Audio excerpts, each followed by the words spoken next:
کا کوئی تصور اسلام میں نہیں. خالص ہندوانہ رسم، خالص ہندوانہ رسم، خالص ہندوانہ رسم. ہندوؤں میں کیوں ہے؟ وہ اس لیے ہے، معقول بات ہے کہ لڑکی کا وراثت میں کوئی حصہ ہی نہیں. وہ تو جب گھر سے نکل رہی ہے وہ دے دلا کے رخصت کر دو. دان دہیج یہ خیرات ہے، لڑکی کا حق کوئی نہیں ہے گھر پر. اسلام میں تو لڑکی وارث ہے.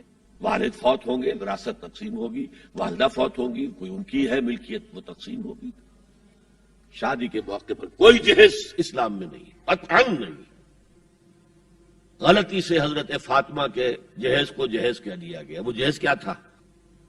ایک پیسہ بھی حضور کے اپنی جیب سے نہیں تھا. اس شادی میں خاص بات کیا تھی کہ دولہا کے ولی بھی حضور ہی ہے. اور کون ہے؟ علی کا کون تھا مدینے میں؟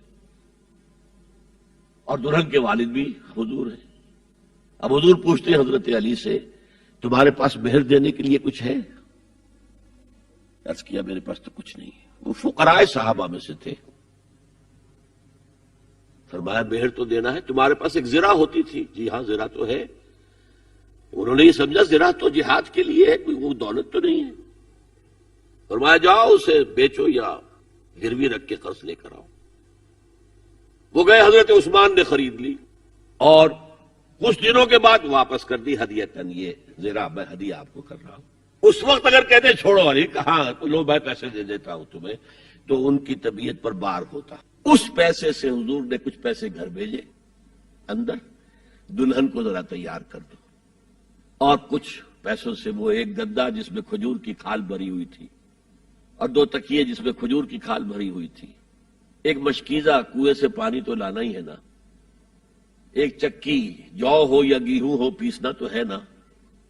کوئی 1-2 برتن اور اللہ اللہ خیر صلی اللہ. یہ تھا جسے جہیز کہتے ہیں، جس میں ایک پیسہ بھی حضور کا شامل نہیں ہے.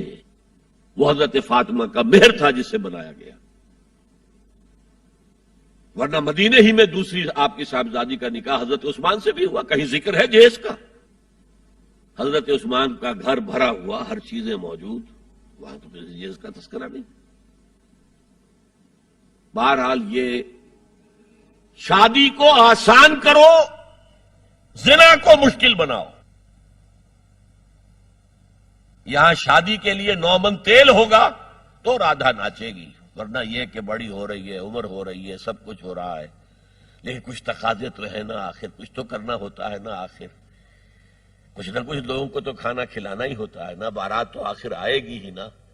کچھ نہ کچھ تو دینا ہی ہوگا. کچھ جوڑے کپڑے، کچھ. یہ اسلام کا فلسفہ جو میں نے 4-5 باتیں آپ کو بتاؤں. فلسفہ یہ ہے کہ لڑکی کے باپ پر ایک پیسے کا بوجھ نہیں. اس نے لڑکی پال پوس کے تمہارے حوالے کر دیا، اب اور کیا چاہتے ہو تم؟ سارا مرد آزماں، مرد آفرین. مرد کو چیلنج دیا ہے، تم مرد ہو، مہر تم دو گے. اور سب سے بڑھ کر کیا ہو رہا ہے آج کل بھی ہوتا ہے، وہ ہمارے ایک کچھ کام ہوتے ہیں اسلامی، وہ بھی ہے کچھ وہی ہندوانہ پس منظر. نکاح کی محفل میں چھوارے کون لے کے آتا ہے؟ جی لڑکے والے. اور پلاؤ کن سے کھاتے ہیں؟ بھائی جس کو تمہیں مرغ پلاؤ کھلا رہا ہے وہ چھوارے نہیں بانٹ سکتا تھا. یہ ہے اسلام اور غیر اسلام کا امتزاج. چھوارے لڑکے والے لے کر آئیں گے اور پھر دعوت اڑائیں گے لڑکی والوں کی طرف سے. میں نے سنا ہے، میں اس کی تصدیق نہیں کر سکتا، کہ میوات میں جو مسلمان تھے، جو شدی کی تحریک جن پر چلائی گئی تھی، اور بہت سے لوگ شدی ہو بھی گئے تھے، اور اس فتنے کے مقابلے کے لیے مولانا محمد الیاس رحمۃ اللہ علیہ نے یہ تبلیغی سلسلہ شروع کیا تھا. وہاں سنا ہے کہ یہ ہوتا تھا، ایک تو نام بھی آدھے ہندوانہ آدھے مسلمان. اب شادی کرنی ہے، اچھا مولوی جی کو بلا لو، بول پڑھا دیں. لیکن وہ کہتے یہ بول پڑھانے سے یہ ہو گیا شادی؟ یہ تو سمجھ میں نہیں آئی.